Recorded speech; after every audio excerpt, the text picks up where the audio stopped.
3, 2, 1, go.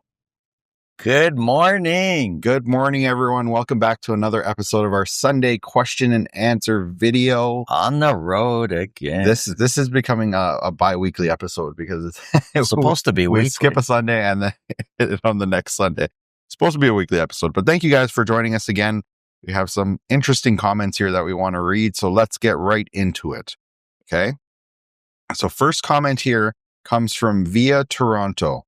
And Via Toronto says, sorry, again, this is with regards to our video of where we were talking about basically being $50,000 off the list price and above the offer night price that they were asking. Yeah. And then $50,000 below the list price. Yeah. And Via Toronto says, so what's the end result? Did your buyer went $50K up to match the seller price? Did we leave that as a nail biter? You know what? I think there was a comment underneath here from one of our commenters, our loyal commenters. I think her name was Jessie, but she said that we often leave some cliffhangers. But yeah, so in that particular case, unintentional. We're actually still looking. Yeah, we're actually still looking with the clients.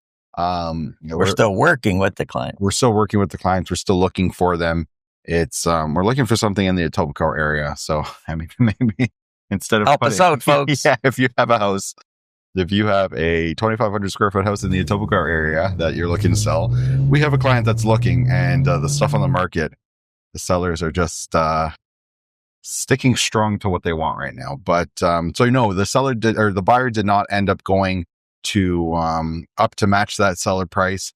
But when it comes to all the stuff we tell on the first segment of our show, the reason why we discuss all that is not necessarily for the conclusion of what happened to that particular buyer or seller. It's really to get the point of the story across, right? Exactly. Sorry, I'm laughing because you're not kind of getting to the point there. Oh, sorry. It's early. We're really early. We're shooting this at 8:30 in the morning. Well, and so I'm still getting. Some of us started. Oh yeah, your shift starts much earlier. But the point is, if telling you the conclusion actually adds to the point, we will. If it doesn't, the conclusion is a cliffhanger. So you come back the next week. So you find out what happens in the Sunday video. Part 2. That's how it works. To be continued. You don't see that anymore. You used to see that in shows on TV. It would be like you getting right to the climax and then to be continued. That was the worst. And it would be right on the screen. You don't see that anymore. I'm going to expose this here. But you know where the show that I think had the best cliffhangers was? Do you remember? Well, a long time. It's been a long time ago since we watched this. But when Mom and Steph, it was my sister and my mom, would be watching The Bachelor or Bachelorette. Oh yeah. Those had some serious cliffhangers. Yeah. But yeah, there's always somebody crying, and then they show an ambulance. That was like the definition of like drama clickbait. But it was that was good content. Anyways, next comment here. Oh, you know what? I just realized I'm going through a lot of these comments, and a lot of them are man, the names. Okay, we'll get to it. So next comment here comes from Dmitry Chekhov, 1136. And Dmitry says, please correct me if I'm wrong. The agents get paid before the seller, so they get the deposit in case of a deal falling apart. Let me correct you because you are wrong. If the deal falls apart, the agents don't get paid. Agents get paid on a successful closing. And the sellers normally get paid before the agents. Well, the sellers get so the money comes into the lawyer, to the seller's lawyer for the purchase of the home. Wait, but the deposit is held with the brokerage of the deposit is held brokerage with the seller's brokerage, but that's the seller's money. Yeah. And the way the seller's lawyer basically works out works everything out. He receives all the money for the purchase, pays off the mortgage, pays off whatever else needs to be paid off that's part of the home there, that's on title, or there's any kind of liens or any kind of debts or whatever the case may be. And what's left basically goes to the seller. Now, because there's deposits sitting with the seller's brokerage, the lawyer then sends a letter, an email, a fax, whatever the case is, to the listing brokerage office and says, okay, you could release that money. Why don't you keep that for your commissions? But basically, the seller's lawyer controls everything and decides who gets paid when by instructions. Yeah. And so that's a pretty common misconception, because I hear a lot of people say that agents get paid even if the deal doesn't close, and that's just not true. Like the agent We've had deals not closed. We don't get paid. I mean, if we're going to go into the obscurity of things, there could be a situation where the realtor may still be entitled to payment if it doesn't close. But that is super, super rare. We've never encountered it. I don't know any agents personally that have encountered that. I think the few times that it does happen, you hear about it, because like an agent will sue the seller or buyer if the deal doesn't successfully close. But that's because something went sideways that wasn't supposed to. It's not just simply the deal not closing. Yeah. So it's deal agents don't get paid if the deal falls apart. So and specifically to their question, do agents get paid first? Oh yeah, no, not usually, no. But okay, so next comment. You know what? Maybe I'll stick to the line of the deposit questions, because we had some other deposit questions. So Parth Patel 28 says, "Is there any mandate for deposit amount? I thought you can always put anything you wish. That's what the rules say." That's exactly what the rules say.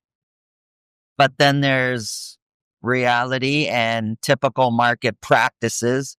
So if you buy, let's say, $1 million home and you try to put $5 down as down payment, as deposit, not down payment, $5 as deposit, the rules say you could put whatever you want. You could put $1 if you like. Try getting the seller to accept that is another part of reality, and that just won't happen. The seller is going to expect more, and usually the market rate is around 5% of the purchase price, but it's not a rule. It's just what's commonly practiced. Yeah. Okay, so next comment here comes from Mark DIP3KM, and Mark says, if they put down a 5% deposit, who gets the money if they don't close? So I think we just explained how the agents don't get the money if they don't close. If they don't close, that money will sit in trust until a solution is solved. Then the only way to get money out of the trust account is if the seller and buyer agree to something in writing. So the buyer may say, take my deposit, but I'm walking away. And the seller may agree. But if there's no agreement between seller and buyer, the only other way to get money out of the trust account is by court order. So the seller sues the buyer, and then the court says, okay, release the deposit to the seller, for example. And that's usually a pretty long, drawn-out process. That doesn't happen overnight, right? That money can sit in trust, protected, for a couple of years. Yeah. Okay, so next question here comes from Scrolling Through Life. And Scrolling Through Life says, love the breakdown of different subcategories within product types. Could you possibly add the average square footage with the average prices in the week-over-week charts/graphs? That would be much appreciated insight, i.e. one bedroom or one bed plus den. Prices might be up 1 week, but the sales might be of units 600 square feet, etc. Cheers. Love your videos. So you could probably see that we've updated some of the charts, or we've included new charts in some of the videos that we're doing now. And one thing we've discussed for a long time is trying to figure out how to get a more precise number for condos And even for detached too, right? We figured out the 3 bedrooms, 4 bedrooms. You can see it's like 2 different markets when it comes to 3 bedroom, 4 bedroom, and the same thing when it comes to 1 bedroom, 2 bedroom. But the problem with trying to do the actual square footage for each unit is there's hundreds of units that we'd have to individually look at each week. That's the thing. We have to individually look at each individual sale. Even if we could, the square footage that are listed, sometimes they're not accurate, right? Or non-existent. They're not there. Like we have to physically look up. You have a range. It gives you a range. So it'll say, between 600 and 699 square feet, let's say, right? But we don't necessarily know if that's 601 or 699. And so it's just to go through all of those and try and get an average, it would just take too long. By the time we actually be able to release the video, it would be too long. And so we figured the easier one to be able to filter through the data would be 1 bed, 2 bed. And that gives you can see already that it gives you a pretty good indication of what's going on in the market, right? You have the 1 beds where you can see prices are trending down, which is what everyone kind of expects. And then you have the 2 beds, which are not doing that. And, we kind of expect that too, just because the people that are buying those right now are the ones that are looking to live in them. And so they're buying the nicer units, right? Yeah. Well, for the condos, you're not able to put up the listing. It's a mandatory field to fill out the drop down window, the range of square footage. But for the freehold, say for the detached market, that's not mandatory. Yeah. So the square footage can be left blank, which makes no sense, right? Makes no sense. Why, for one, it's mandatory. You got to fill out the square footage field. And in the freehold, you don't. Yeah. I don't know. Those are the rules. So it would just be very, very, very time consuming. That would be our full-time job. Yeah. So I think this breakdown though gives you still a pretty good idea of what's going on. I mean, we can make it as narrow as possible, but at the end of the day, we're trying to cover a pretty large region to give as much information as possible.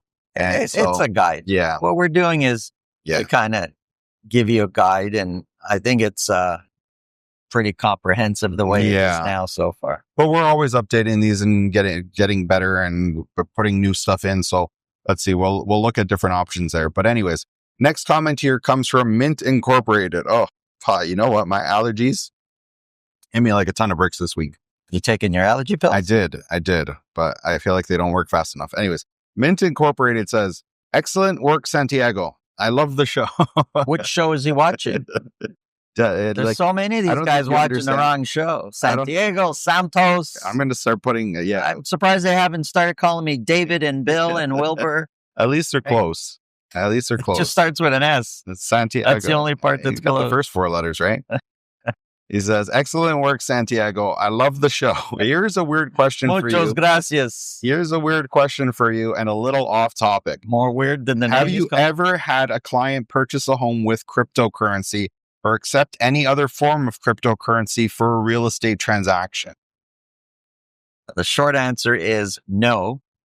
We've looked into that before, and it's just not common practice. It's not even in the realm of rare. It's like way out there. Like it's just not something that is happening.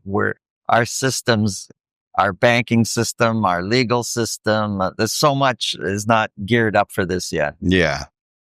No, so that's not something we've seen yet. So next comment here comes from Canada Hoddle 5941. I say, "What kind of watch you got?" So the watch, don't do it. I'm going to do it. Don't do it. Don't do it. You want to know what time it is? It's a hair past the freckle. Oh my God. I've had to listen to that joke since you were born. I feel like it's been my entire life that I've heard this joke. And anytime someone asks them what time it is, and that's the answer. And so I regret bringing up this question now. But talking about my watch. So that watch. Why do people want to know what kind of watch? Some eagle-eyed observers have commented, actually. That is a Omega Speedmaster, but it is a Omega Speedmaster of the best year, which is 1993. What happened that year? that was the best year, Pa. Are you not telling him? Yeah, that Why was that that year? was. I guess I'm giving out my age, but yeah, that's the year I was born. So my dad wears a '93 Omega Speedmaster. To remind me, I have no more time, no more free time. Yeah. Oh God! But yeah, okay. So next comment here comes from DanMan7419, and DanMan says, "Mr. Santos, you don't need to be specific. In your expertise, please predict to your best ability what will happen in 2027 forward." Can we put a thumbnail here? A thinky face with the finger. Make it a GIF. Oh man! And did he say nine? I can tell you what happened in 1994. 2027. In 2027. Do you want to answer that or should I? No, you should answer. He's asking Mr. Santos. I don't know who Mr. Santos is.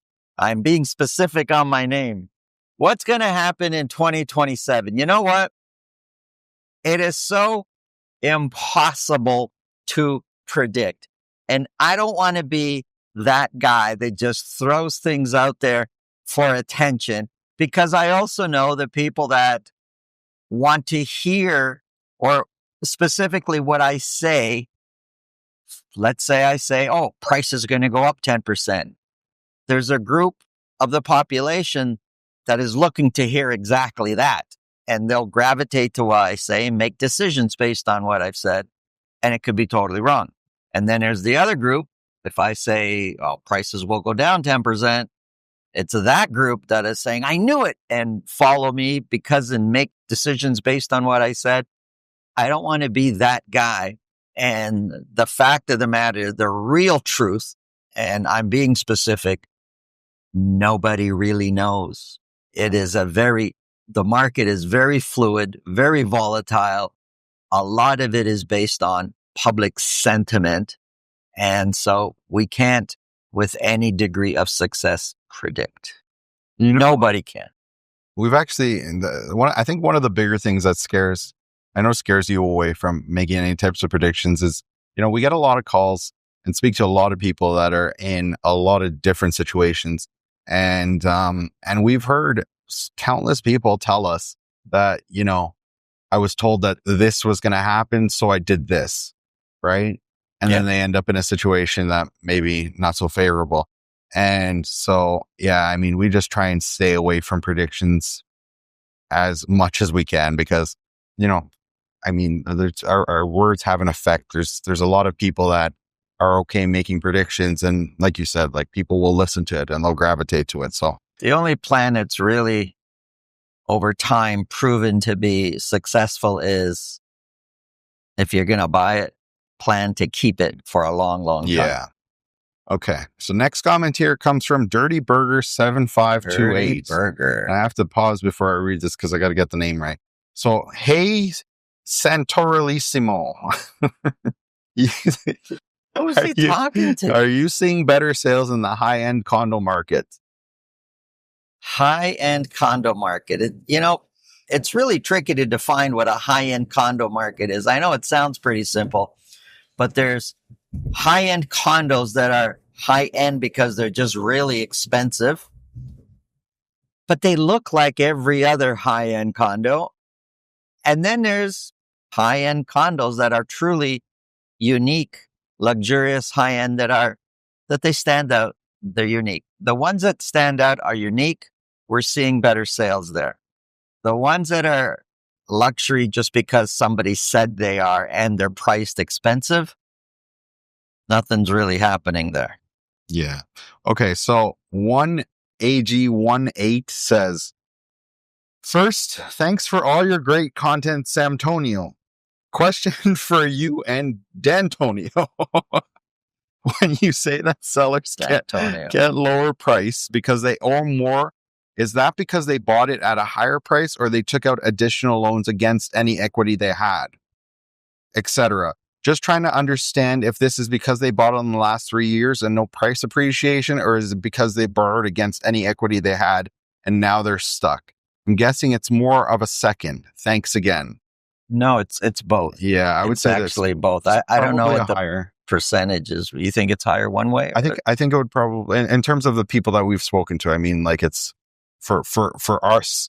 For us, I think we've just spoken to more people that have purchased in the past few years where, you know, Yeah. they're just yeah. Yeah, but we get both. I mean, there's Yeah. people that just as prices were going up and up, were taking more and more money out of their equity of their home to do different things.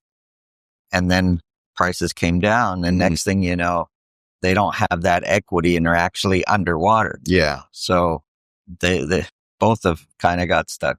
Well, what we also seen too is so they owe more than they can pay because of, you know, what's going on. Like we've seen it. We've spoken to countless people who job situation has drastically changed. Yeah. And so they might not, they might still have a bunch of equity, but it's the mortgage is just more than they can pay because of their job situation.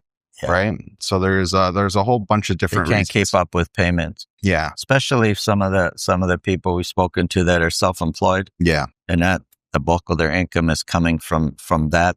And things have changed. Yes. For many. So next comment here. I thought this was a really interesting comment. So Rick's Fun Vids 3321 says, if a seller was in trouble, can they lottery their house? I.e., I need $1 million to walk away free and clear. So if I sell 10,000 tickets at $1,000 each, I realize there would probably be legal implications to do so, but would it technically be legal? I know it was done decades ago by someone who did just that, but like all loopholes, the rules get changed. Just curious. That's a really interesting question. Wow. Eh? Wow. I'm thinking about the legality you would need a lottery license. You need rule. What happens if you don't sell enough tickets? Yeah. But 10,000 tickets at $1,000 each. I think you could probably find 1,000 people or 10,000 people that would be willing to take a chance on getting a house for $1,000. All right. I don't know. I'm very curious. I'm thinking, would I buy a ticket? I wouldn't. But, maybe Santonio would, but Santo won't. Santo Realissimo might. Oh, boy. Okay, so next comment. Yeah, I thought that was a really interesting question. I think someone needs to look into that. Should be if anyone out there is producing reality TV shows, do one on that. Yeah, so actually do it. Next comment here comes from, again, 1AG18, and they say, Sanchez, great comments. Or great content. Are you seeing more listings being terminated than before? Yes. Terminated and relisted. Yeah. The answer would be yes to that. And that's what brings up when I show you the weekly numbers, we had so many listings, a percentage of that are relistings. They're not necessarily new products for the first time coming on the market. But again, even that's hard to track when you're pulling the it's hard data, to track. So. You have to look at each individual one if it's been on the market, and we're not doing that. Yeah. But, okay. So last comments here. I'm going to read a few of them because I feel like we get a lot of really nice comments from people, and I like to end the video on a nice comment. Are any of them going to get my name right? Yeah, I think these ones we should. No, they're not. They're not. Can you butcher their name for me, please? So I'm going to end with a few of them here because there's a few people that comment every week, and because we do so few of these videos, I don't get to put them in. But Mystery Bro 100 says, I love this channel and I'm not buying or selling. Great format, Santos, and always fair. Then TG20102 says, congratulations on all the subs. 20,000 coming soon. Well done, Mr. Sanotos. Thank you. Oh, wait a minute. Sanoto. Mr. Sanotos. Oh, smoked. Sorry, I know you're going to say another one, but we missed a milestone, like a big milestone. Yes. We just went right past it. At the beginning of the year, we spoke about it. And then just, life goes on and we get busy, grinding away, and we missed it. But we are well over now 1,000 videos. 1,000 videos. We 1,000. I think right now we're currently sitting at 1,025 videos, and it blows my mind. 1,025 videos. I had no idea this was going to become this, but we love doing it. Jeez. We have so much fun doing it. And so don't we have anything better to do? You know what? One comment. 1,025 videos. One comment I forgot to bring up here, that was really cool. And I will say it here because, again, sorry, I forgot to bring it up, but so we were at a house in, I believe it was Milton, and you were on FaceTime with some clients that are out of town. I'm showing him a house where my clients are out of town. You're on FaceTime with them, and you're in the garage, and I was standing on the porch. And as we're just kind of looking at the house, a car just pulls up and stops right in front of the house. And all I hear is Santo. And I'm looking, and the guy's like, Daniel. And turns out it was one of our subscribers. It was someone that comments fairly regularly too. And he commented on the following video saying, like, I saw you guys in Milton. That was so awesome to see you guys. Hope we can connect again.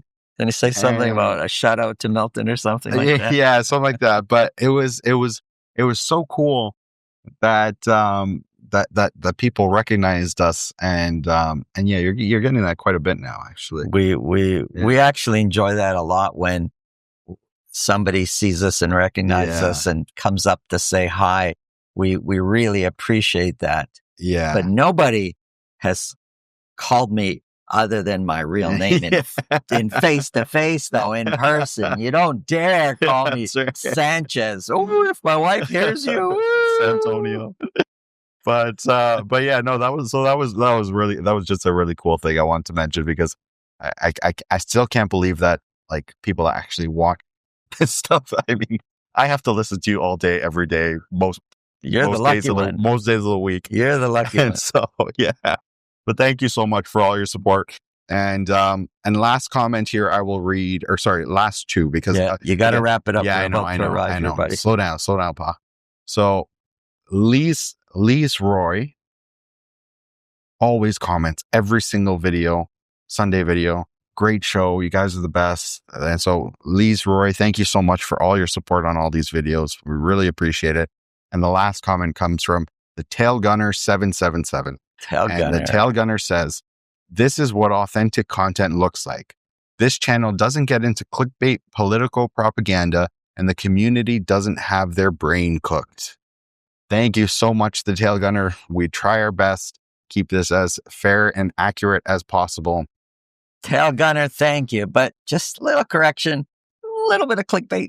A little bit. No, but he's saying clickbait political propaganda. Oh, yeah. Nothing like that. Nothing like that. Nothing so we political. stay away. We stay away. But thank you guys again for all the support. We really appreciate it. And we'll see you back. I'm not even going to say next week. I'm just going to say the week after for our next Sunday episode. Leave your comments in this video here. Leave your comments in the videos throughout the week, and perhaps you will be put into this video. And happy Father's Day. Oh, yes. Happy Father's Day. Happy Father's Day, Pa. Happy Father's Day. Thank you. This is what we're doing for Father's Day? Yeah, recording videos. Anyways, we'll see you guys again soon. Thank you.